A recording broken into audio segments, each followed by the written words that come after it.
आप देख रहे हैं देश लाइव, देश की आवाज। मैं सहल कुरैशी। अदानी का बलून किस तरीके से फूटा कि लोगों को गुजरात मॉडल याद आने लगा और अब ऐसा लगता है कि अदानी को बचाना चौकीदार की मजबूरी हो चुका है, क्योंकि जिस तरीके से आरोप लगे और जो जवाब दिया 413 पन्नों का अदानी ने, मैंने उसी वक्त कहा था कि 413 पन्नों का जो जवाब अदानी ने दिया है हिंडनबर्ग को, वही भारत सरकार की भी लाइन होगी, भारत सरकार भी वही करेगी। उसके बाद अचानक एक क्रिकेटर का बयान आ जाता है। क्रिकेटर कह देते हैं कि भाई भारत को आगे बढ़ता हुआ नहीं देख सकते गोरे लोग।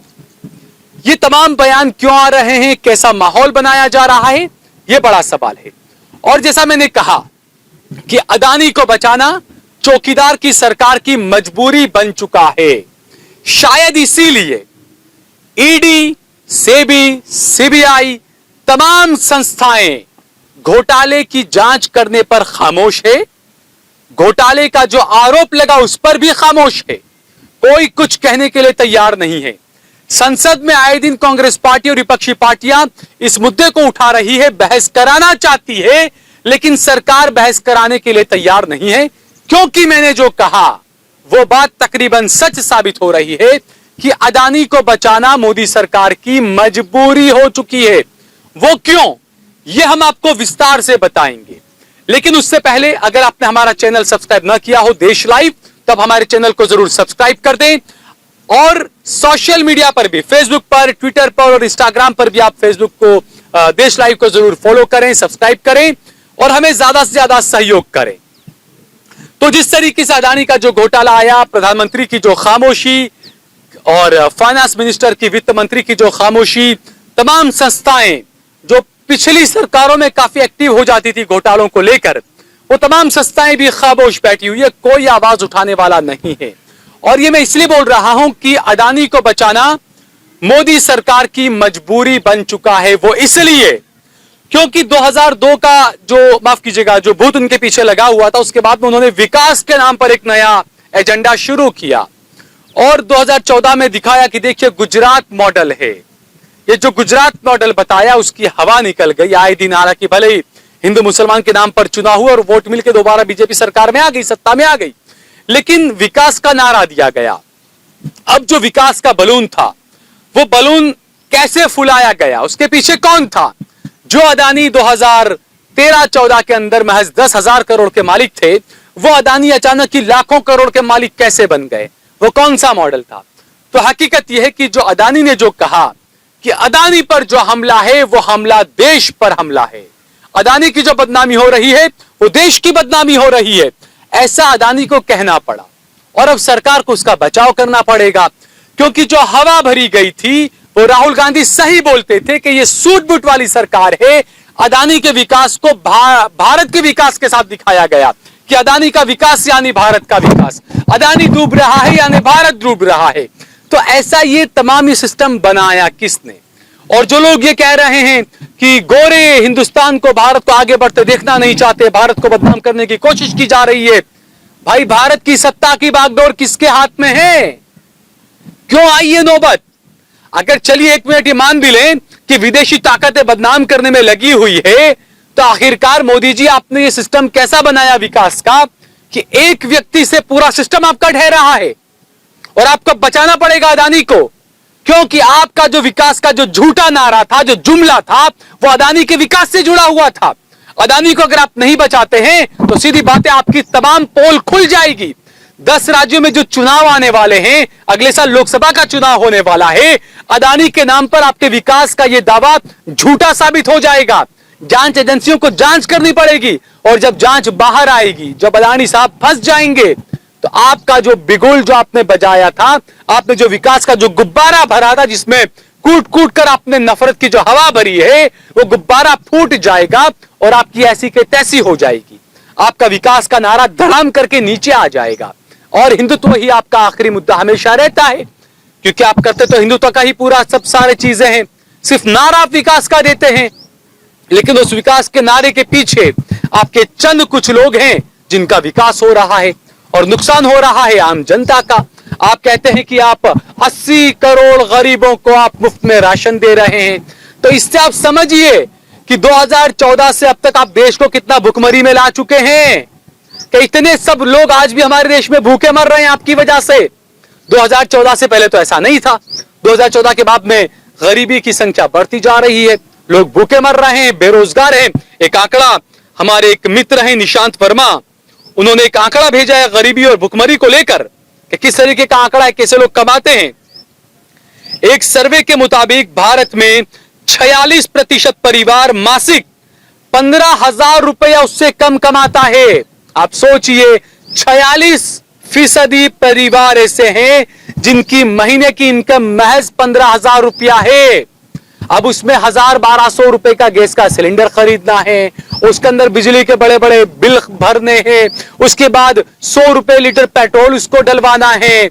आपने फ्री में गैस के चूल्हे और गैस के सिलेंडर तो दे दिया आपने कि लीजिए फ्री में भाई उज्ज्वला योजना के तहत, लेकिन वो गरीब 1,200 रुपए लाएगा कहां से जब वो महीने के 15,000 कमाता है। स्कूलें तो आपने देखिए, आपकी मध्य प्रदेश में सरकार थी, वहां के जो आंकड़े आ रहे हैं, कई हजारों स्कूलें मध्य प्रदेश में शिवराज सिंह की सरकार में बंद हो गई सरकारी स्कूलें। तो ऐसा गरीब पढ़ने भी कहां जाएगा, आप उसको जाना पड़ेगा प्राइवेट स्कूलों में, और वो एजुकेशन माफिया मोटी फीस वहां पर वसूल करते हैं।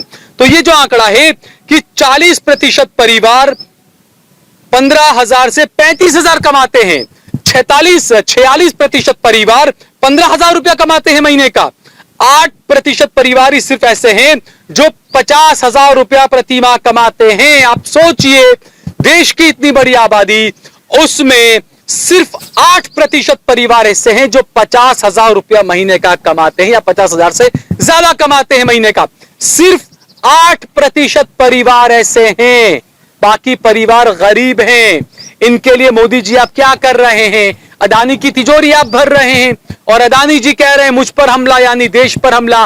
तो जो गरीब भूखा मर रहा है, जिसके वहां अनाज नहीं है, जब मुफ्त का अनाज दे रहे हो 80 करोड़ जनता को, उस जनता के मैंने इंटरव्यू किया आपके गुजरात में जाकर, और वहां की जनता ने यह बताया कि जो अनाज मिलता है उसके अंदर कीड़े पड़े हुए होते हैं। आप क्या बात कर रहे हैं? कश्मीरी पंडितों ने राहुल गांधी से बात कर कर कहा कि हमको जो अनाज मिलता था वो भी मोदी सरकार ने बंद करवा दिया। आप किस भारत की बात कर रहे हैं? कौन सा भारत निर्माण कर रहे हैं आप मोदी जी? दूसरा, इसके उपरांत मोदी सरकार 80 करोड़ जनता को मुफ्त राशन देती है, जो सर्वे के आंकड़ों पर प्रश्न चिन्ह लगाती है।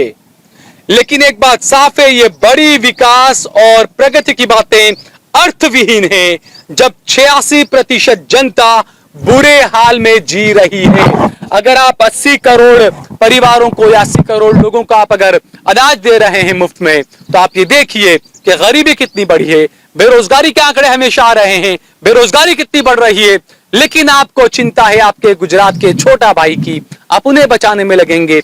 आपकी कोई संस्था कोई भाषण नहीं दे रही है, कोई बयान नहीं दे रही है। इतना बड़ा घोटाले के आरोप लग गए, जो हमारे देश का एक व्यक्ति दुनिया के 30वें नंबर पर था, वो दुनिया के 21, 22, 23वें नंबर पर आ गया। इतने बड़े बड़े आरोप लगे कि शेल कंपनियों से और पता नहीं मॉरिशस से और मलेशिया से और पता नहीं कहां कहां की फर्जी कंपनियों से अपने यहां पर उन्होंने पैसा इन्वेस्ट करवाया अपनी कंपनी के अंदर, तमाम घोटाले किए।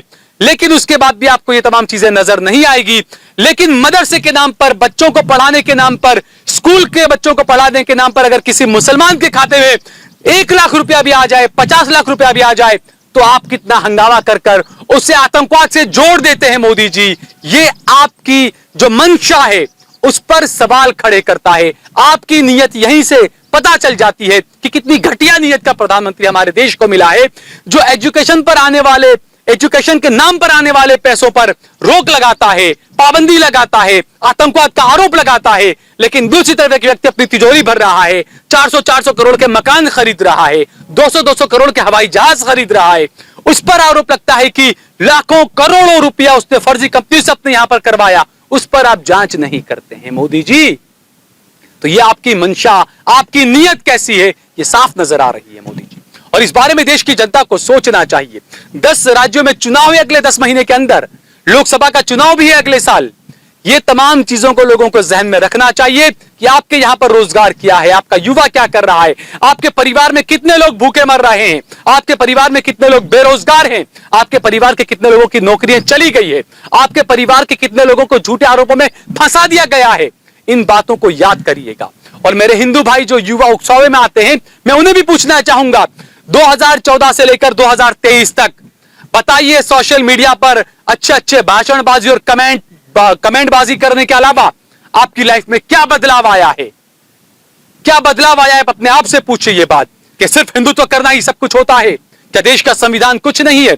क्या आपके परिवार वाले खुश हैं? क्या आपके माता पिता खुश हैं? क्या आप सिर्फ कमेंटबाजी करें, कुछ कमाई ना करें? आप रोजगार आपके पास में है नहीं, आप इम्तिहान देने जाते हैं, परीक्षा का पेपर लीक हो जाता है, परीक्षा रद्द हो जाती है। इन सब बातों का जवाब आपको अपने आप से पूछना चाहिए। और उसके बाद में सरकार के सामने एक बड़ा आंदोलन, हिंसा नहीं होनी चाहिए, संवैधानिक तौर पर एक बड़ा आंदोलन सरकार के खिलाफ किया जाना चाहिए। तभी यह सरकार सही रास्ते पर आएगी, वरना यह सरकार इसी तरीके से आपको हिंदू मुसलमान में उलझा कर रखेगी और आपका वोट अपनी जेब में बढ़ती रहेगी। और उसके बाद आपका पैसा किनकी जेबों में जा रहा है वो सभी को पता है। इस वीडियो को ज्यादा से ज्यादा शेयर करें। अगर आपको ये वीडियो पसंद आया तो इस पर कमेंट करें, इसे लाइक करें। सोशल मीडिया पर, फेसबुक पर, ट्विटर पर, इंस्टाग्राम पर आप देश लाइव के पेज को फॉलो करें, सब्सक्राइब करें। इसके अलावा सहल कुरैशी और सहल कुरैशी ऑफिशियल के पेज को भी आप इंस्टाग्राम पर, फेसबुक पर और ट्विटर पर फॉलो कर सकते हैं। आखिर में हमने हमारा नंबर दिया हुआ है, हमें ज्यादा से ज्यादा सहयोग करें। धन्यवाद।